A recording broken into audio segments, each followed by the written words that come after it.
Hello, my dear student. This is your Pranjit sir. Welcome back to my classes again.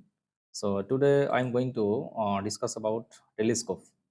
So now, what is telescope? देखो, telescope is an optical instrument that is used to view the distant object clearly. Okay. So actually, in previous lectures, we have learned about compound microscope and simple microscope. Okay.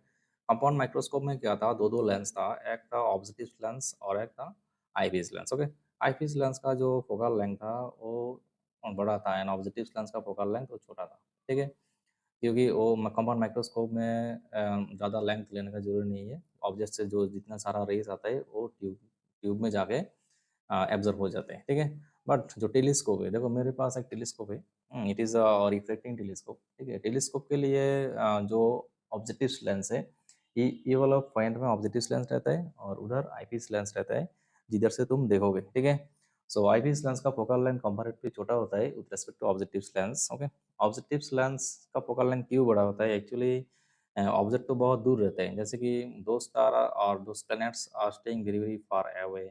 Okay, मतलब distant object के लिए उधर से race अगर इधर absorb होना चाहिए, नहीं तो उसका पूरा साइज उधर दिखाई नहीं देगा। ठीक है, इसका जो इमेज फॉर्म होगा, इमेज का साइज दिखाई नहीं देगा। ठीक है, आधा दिखाई देगा और हो सकता है 1/4 पार्ट दिखाई देगा। ठीक है, तो इसलिए हमें क्या करना चाहिए, जो ऑब्जेक्टिव लेंस है उसका फोकल लेंथ बढ़ा देना चाहिए। ठीक है, तो जो जो टेलीस्कोप का मैग्नीफाइंग पावर जितना अच्छा है, उसका जो इमेज होता है डिस्टेंट ऑब्जेक्ट से जो इमेज आ रहा है ऑब्जेक्ट का, उसका इमेज क्लियर दिखाई देता है। ठीक है, सो नाउ सो व्हाट, देखो इधर जो टेलीस्कोप है, टेलीस्कोप दो टाइप का होता है। One is reflecting telescope and other is reflecting telescope. Okay, now let's start. अच्छा, टाइप्स ऑफ टेलीस्कोप। ठीक है, टाइप्स लिखना स्टार्ट करो of telescope. Types of telescope. Okay, telescope का टाइप्स क्या होता है? First type is refracting telescope, refracting telescope, and another type is reflecting telescope. Okay, another type is reflecting telescope. Okay, लिखो। जो रिफ्रैक्टिंग टेलीस्कोप है इसको astronomical telescope भी बोलते हैं, sometime it is called astronomical telescope है। ठीक है, एस्ट्रोनॉमिकल टेलीस्कोप। ओके, एस्ट्रोनॉमर्स इसको ज़्यादा यूज़ करता है। जो रिफ्लेक्टिंग टेलीस्कोप है ये एक्चुअली देखो इधर लेंस भी है, मिरर भी है। ठीक है, इसलिए इधर रिफ्लेक्शन कम करते हैं, इसलिए इसको रिफ्लेक्टिंग टेलीस्कोप नाम दिया। तो रिफ्लेक्टिंग टेलीस्कोप है वो थोड़ा साइज में बड़ा होता है, कैरी करने में दिक्कत है। ठीक है, मेरे पास जो जो टेलीस्कोप है ये एक्चुअली रिफ्लेक्टिंग टेलीस्कोप है। ठीक है, रिफ्लेक्टिंग टेलीस्कोप ये किसी देखो कैरी करने में ये आसान होगा। ठीक है, मतलब one person can easily carry this one, but जो रिफ्लेक्टिंग टेलीस्कोप है इसको सेटअप करने के लिए जिधर लाइट का पोल्यूशन कम होता है उधर सेटअप करना चाहिए।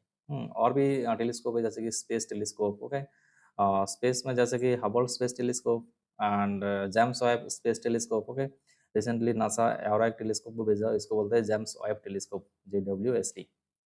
James Webb telescope with respect to Hubble telescope, इसका जो मैग्नीफाइंग पावर है वो 16 गुना ज़्यादा बड़ा है। ठीक है, 16 टाइम्स अच्छा इमेज दिखाई देता है इधर। ओके, तो ठीक है, I think it is clear about types of telescope. अच्छा, so next part we will discuss about magnifying power of telescope. Okay, अच्छा, तो लिख लो।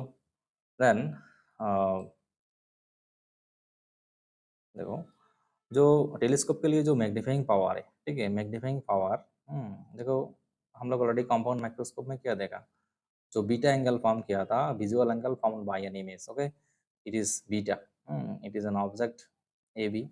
तो टेलीस्कोप के लिए ये जो बीटा है ये एक्चुअली इन्फिनिट डिस्टेंस के लिए फॉर्म हुआ। ये जो डिस्टेंस होता है इन्फिनिट डिस्टेंस है। ठीक है, ये तुम्हारा आई है। ठीक है, इन्फिनिटी से रेस आता है, आने के बाद आपका जो लेंस है, कॉन्वेक्स लेंस है, उधर फॉर्म होता है थ्रू द टेलीस्कोप। जब टेलीस्कोप से यूज करोगे तुम, जो एंगल बनता है उसको बोलते हैं बीटा। ठीक है, देन अगर तुम नेकेड आई में देखोगे कोई भी ऑब्जेक्ट को, same to same height A B height लेके, इसके लिए जो एंगल फॉर्म होता है उसको बोलते हैं अल्फा। ठीक है, it is a visual angle formed by object keeped at infinity. ठीक है, जो इमेज है, इमेज देखो ये बीटा, बीटा एंगल है।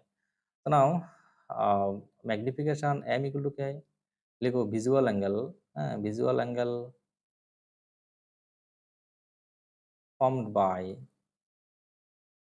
an image, जो फाइनल इमेज है, ठीक है, divided by visual angle formed by an object. Okay, object, object को डी डिस्टेंस में नहीं रख सकते हो, ठीक है। ऑब्जेक्ट किधर रखा, इधर, ऑब्जेक्ट तो इन्फिनिटी में है, ठीक है। जो जो सेलेस्टियल ऑब्जेक्ट है जो ऊपर रहते हैं, जैसे कि मून, प्लैनेट्स, स्टार्स, ओके, और भी एस्ट्रॉयड लाइक दैट, ओके, ये सब इन्फिनिटी डिस्टेंस मान सकते हो, ठीक है। Object keep at infinity, not at D, ठीक है। सो इसको इरेज करता हूँ मैं। अच्छा, तो now therefore magnification M equal to क्या होगा, बीटा अपॉन अल्फा। ये क्या है, ये बीटा एंगल है। अच्छा, सो नाउ नेक्स्ट क्वेश्चन देखो, find the magnifying power of refracting telescope. Okay, अच्छा, तुम लोग इसको याद रखना, ठीक है। तो मैग्नीफाइंग पावर कैसे फाइंड करते हैं टेलीस्कोप के लिए, M equal to beta by alpha, ठीक है। So now find the magnifying power of refracting telescope. तो पहले मैं टेलीस्कोप को ड्रॉ करता हूँ। देखो, तुम लोग भी ड्रॉ कर सकते हो मेरे साथ साथ। देखो, जो ऑब्जेक्टिव लेंस है उसका फोकल लेंथ कंपैरेटिवली बड़ा होना चाहिए, ठीक है, क्योंकि ऑब्जेक्ट से पूरा का पूरा रेस इधर एब्जॉर्ब होना चाहिए, इसलिए तो देन मैं ड्रॉ करता हूँ। It is objective lens. Okay, अच्छा, थोड़ा पीछे ड्रॉ करता हूँ इसको, इधर ड्रॉ करता हूँ, ठीक है। पहले 2 पॉइंट ले लेता हूँ, गड़बड़ हो जाएगा नहीं तो,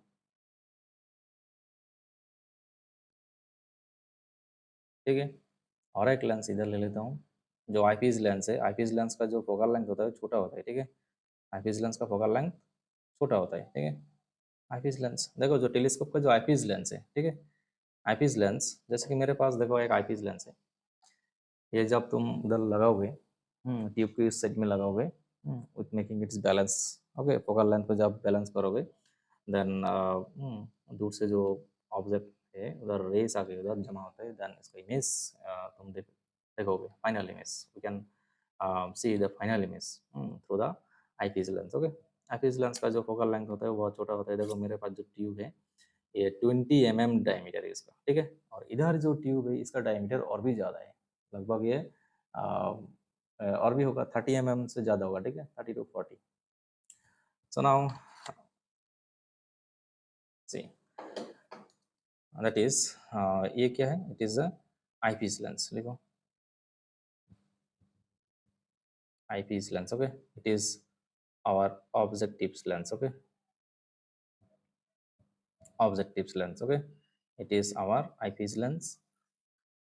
सो नाउ ऑब्जेक्टिव लेंस में ही तो ऑब्जेक्ट रह गए, ठीक है।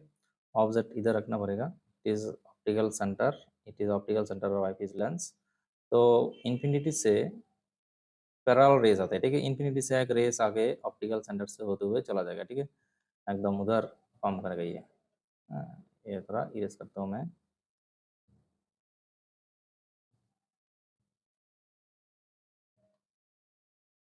अच्छा,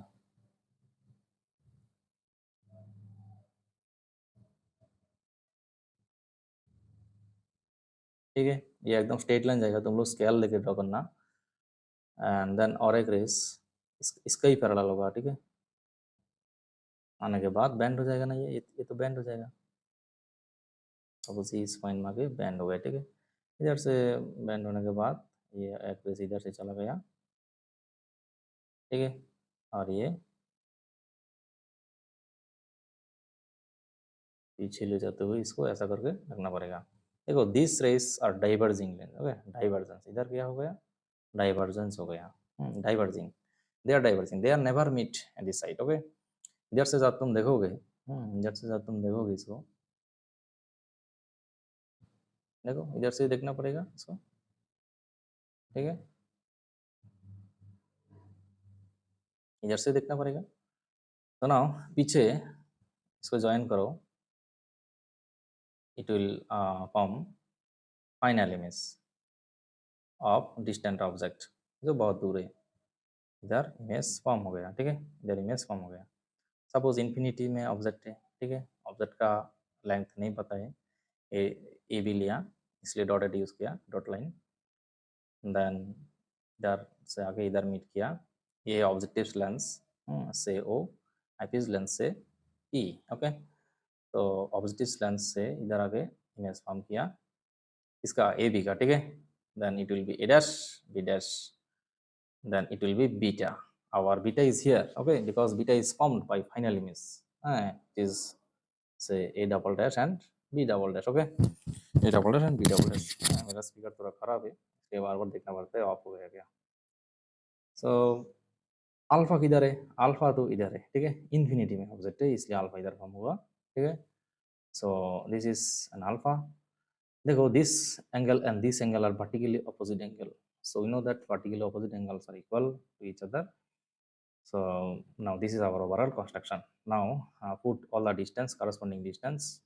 It is our देखो ये जो इधर भी है ए बी का जो इमेज फॉर्म हुआ, तो the objective lens it will be at F O distance, मतलब फोकस में फॉर्म हुआ ऑब्जेक्टिव लेंस का।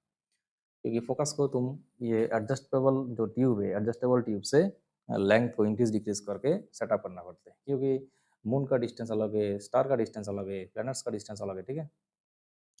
तो इसलिए नाउ आईपीस लेंस से सेकंड टाइम्स ये ऑब्जेक्ट के हिसाब से काम करेगा, ठीक है, object length, and it is suppose our A P. Now eyepiece lens से ऑब्जेक्ट का फाइनल इमेज में जो डिस्टेंस होता है इसका B length, so it is our overall construction. ये जो पूरा कंस्ट्रक्शन ये ऑब्जेक्टिव लेंस से लेके आईपीस लेंस तक जो डिस्टेंस होता है, ठीक है, इधर से लेके यहाँ तक जो डिस्टेंस होता है, इधर से पूरा डिस्टेंस जो है it is tube length. Tube length L equal to actually sum of F and U E, okay, sometimes U E exactly equal to F E, okay, ये एफ ई के आसपास रहता है। जो आईपीस लेंस से जो इमेज का डिस्टेंस होता है which is made up of objective lens A dash B dash, उसका जो परफॉर्मेंस है it will be behaves like a virtual object in second lens, that means eyepiece lens के लिए। So now it is very much clear for everyone I think, ठीक है। तो next slide में जा रहा हूँ, देखो इधर से मैग्निफिकेशन फाइंड कर सकते हो। Let's start. हमें क्या बोला क्वेश्चन में, देखो find magnifying power of the reflecting telescope. ये रिफ्लेक्टिंग टेलीस्कोप क्यों रिफ्लेक्टिंग टेलीस्कोप बोला, किधर इधर सिर्फ देखो रिफ्लेक्शन ऑफ लाइट को फॉलो किया, ठीक है, मिरर का यूजिंग नहीं किया इधर। That is magnifying power. देखो मैग्नीफाइंग पावर फाइंड करने के लिए हमें क्या चाहिए, ट्राइंगल का कंपैरिजन चाहिए, ठीक है। In triangle A dash B dash E, इधर से क्या मिला, देखो ten beta nearly equal beta, beta is very much small, क्योंकि those objects are staying very very far away from us. इधर से जो रेस आता है वो आंखों का आके जब गिरता है इधर एंगल बहुत ही स्मॉल हो जाता है, ठीक है, very much small angle. So beta will be what, tan theta equal to height by base, height is a dash b dash and base is ue, sine convention use करते हुए minus देना पड़ेगा। Then another triangle is a dash b dash o, देखो this one, okay, this one, इधर tan alpha आ जाएगा, tan alpha is equal to alpha which is equal to a dash b dash by f o, ठीक है। so this is our alpha and beta. so now what we know that the magnification, देखो magnification m equal to beta by alpha, ठीक है, इधर input करो, therefore m equal to beta by alpha. So beta is what, from this phase you can see beta equal to either b dash by minus ue, okay, so a dash b dash by minus ue divided by alpha, it is a dash b dash by f होता ना, कि देखो पीछे check कर रहा हूँ, f होता, ठीक है। so now कैंसिल करो, a dash b dash cancel है, तो result is minus ue by f o. So it is the magnifying power of refracting telescope, okay. so now there is maximum and minimum magnification. कितना distance तक तुम इसका maximum magnification कर सकते हो and इसका मिनिमम मैग्निफिकेशन भी क्या है उसका वैल्यू फाइंड कर दो। स्पेशल केस में आ जाता है, special case 1, okay, when b is at d distance and u if at ue, then f will becomes fe. so using लिखो using thin lens formula, okay, thin lens formula, 1/v minus 1/u equal to 1/f. Okay, so इधर 1/v मतलब minus D, this is देखो ये minus U, ये u equal to minus U input करो, it will be plus 1/-u plus हो जाएगा, it will be fe. So therefore 1/ue we have it is 1/fe plus 1/d. Okay, so now magnification m equal to देखो क्या था, minus U E by F E, तो minus U E, अच्छा इधर minus U E by F E नहीं होगा, देखो उल्टा हो जाएगा, रेसिप्रोकल है। अच्छा इसको थोड़ा करेक्ट करके दिखाता हूँ। अच्छा तो वैल्यू क्या होगा, minus F O by U V. Okay देखो इधर कैलकुलेशन करो, यही मिलेगा तुम्हें। तो now see magnification m equal to we have F O by U V, ठीक है। तो माइनस एफ ओ 1/u का वैल्यू देखो 1/f E plus 1/d, input करो 1/f ई प्लस 1/d। इधर से थोड़ा इसको मिनिमाइज कर सकते हो, F O by F E into 1 plus इधर एफ ई बाई डी लिख सकते हो, ठीक है। यही फॉर्मेशन रहता है मैक्सिमम बुक में, ठीक है। अच्छा so this is our maximum magnification. Okay, now what is the minimum magnification? Space number 2, minimum magnification. Okay, magnification. Okay, मैं एक्चुअली पेन टेप में लिख रहा हूँ इसलिए हैंड राइटिंग ऐसा हो रहा है। So still I am developing my handwriting in pen tape. Okay, so pen tape में तो ये इलेक्ट्रॉनिक पेन से लिखने पड़ते हैं, इसलिए थोड़ा फ्रिक्शन का एंड इनका जो साइज होता है उससे रिलेशन आ जाता है, इसलिए ऐसा हो जाता है शायद। तो देखो मिनिमम मैग्निफिकेशन के लिए भी तो इन्फिनिटी में हो जाएगा, हाँ इन रिलैक्स्ड आई, ये एक्चुअली क्या है, रिलैक्स्ड आई विदाउट पेनिंग इन आइस। ओके, मतलब आंखों में कोई भी दर्द नहीं होगा जब, देखो हमारा क्या होता है जब रिलैक्स फील करता हूँ, सपोज मेरा हेडेक हो रहा है, ठीक है, तो मैं जब आसमान में देखता हूँ रात को स्टार प्लैनेट ये देख सकता हूँ, तो तब तुम्हें क्या फील होता है, महसूस होगा, रिलैक्स फील होगा, ठीक है। तो रिलैक्स आई में क्या होता है, रिलैक्स आई में ऑब्जेक्ट तो इन्फिनिटी, तो इमेज तो इन्फिनिटी हो रहा है ना, object U equal to minus U V, object का डिस्टेंस तो सेम ही रहेगा ना कि f equal to fe. So using again thin lens formula, using thin lens formula, 1 by b minus 1 by u equal to 1 by f. Okay, so लिखो 1 by infinity minus minus plus हो जाएगा equal to 1 by fe. It is obviously 0, therefore we have 1 by u equal to 1 by fe. Hence we can say what is the magnification m equal to, देखो previous slide से देखो magnification equal to minus F O by F E, ठीक है। तो it is minus F O by F E, not F E sorry, is U E है, U E, F E नहीं था। अच्छा so U E minus F O, U E का value क्या है, देखो इधर से इनपुट करो मिनिमम मैग्निफिकेशन में, इसका वैल्यू 1 बाई एफ ई आया, so therefore we have m equal to minus fo by fe. It is our final result for minimum magnification. Okay, I think it is very much clear for everyone. So this is our main things.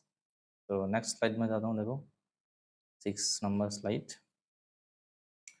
तो range क्या है, magnification का range क्या मिला हमें, range क्या मिला, देखो magnification it is lies between maximum to minimum और minimum to maximum.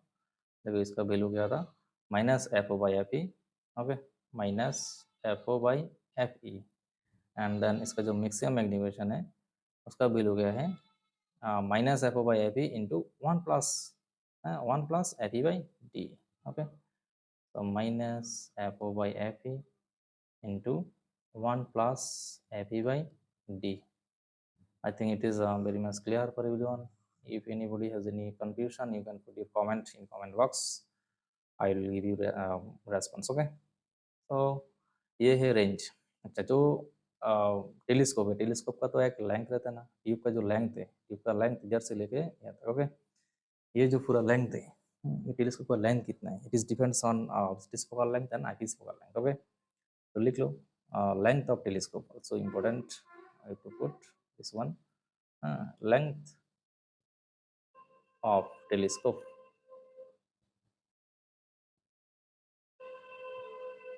L is equal to mod of FO plus mod of FE. ये जो मैंने क्या बोला, एफ ही जो है ये यू का बराबर हो जाता है, ठीक है।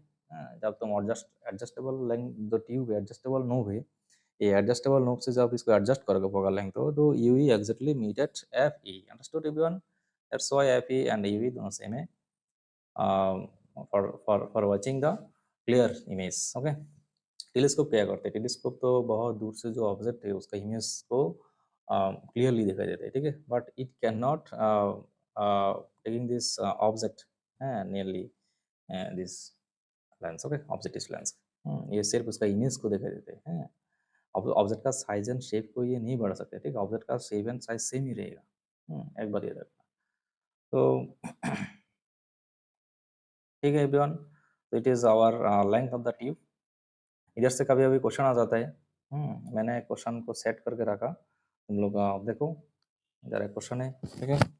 अच्छा, so now question is that if magnifying power of refracting telescope is relaxed condition 100 times, okay, and tube length is 101 centimeter, then calculate the focal length of eyepiece and objective lenses। okay, तो let's start। अगर तुम लोग कर सकते हो इसको video को post करके करो।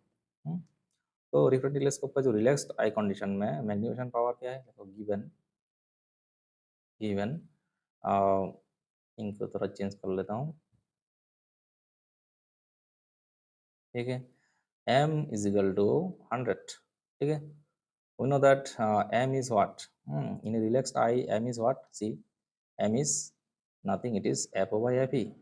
मैग्नीट्यूड स्केल में लो f, क्या बोला, f over fe, okay, f over fe equal to 100, so fo is equal to 100 into fe, equation number 1 दे दो। Then another condition is given tube length, देखो ट्यूब लेंथ दे दिया, लेंथ ऑफ ट्यूब, ओके, क्या क्या दे दिया, लिखो L is equal to 101 centimetre, okay. Length of tube equal to क्या जानता हूँ, sum of F O plus F E equal to 101, okay. इसका इक्वेशन नंबर 2 दो।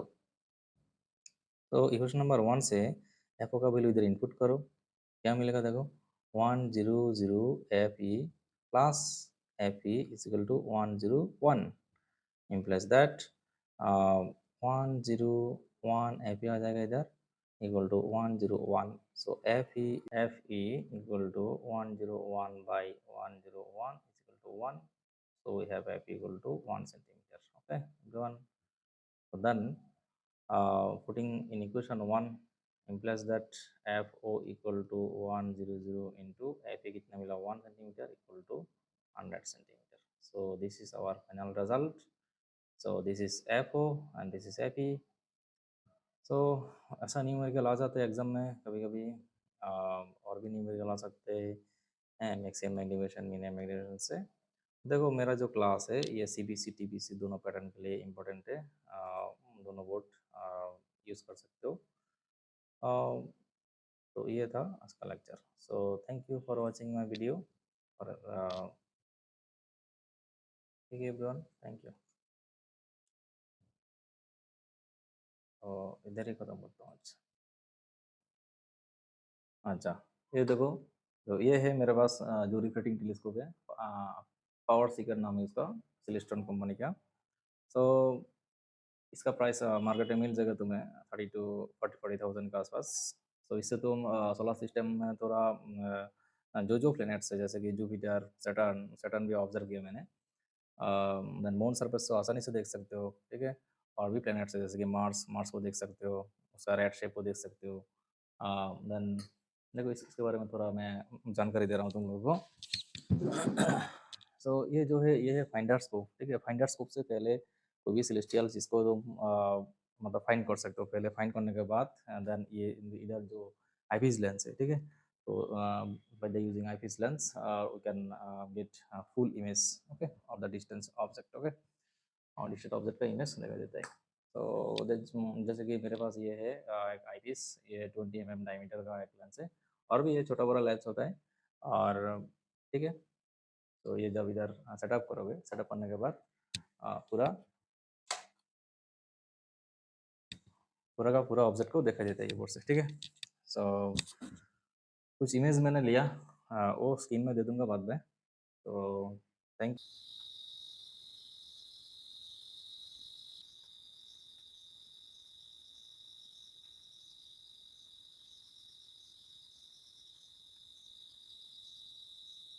জুমিংটা বেশি হয়ে গেছে, তার কারণে কতগুলো খুব ভালোভাবে স্পষ্ট দেখা যাচ্ছে এবং স্ক্রিনটিকে সরা যাচ্ছে ধীরে ধীরে।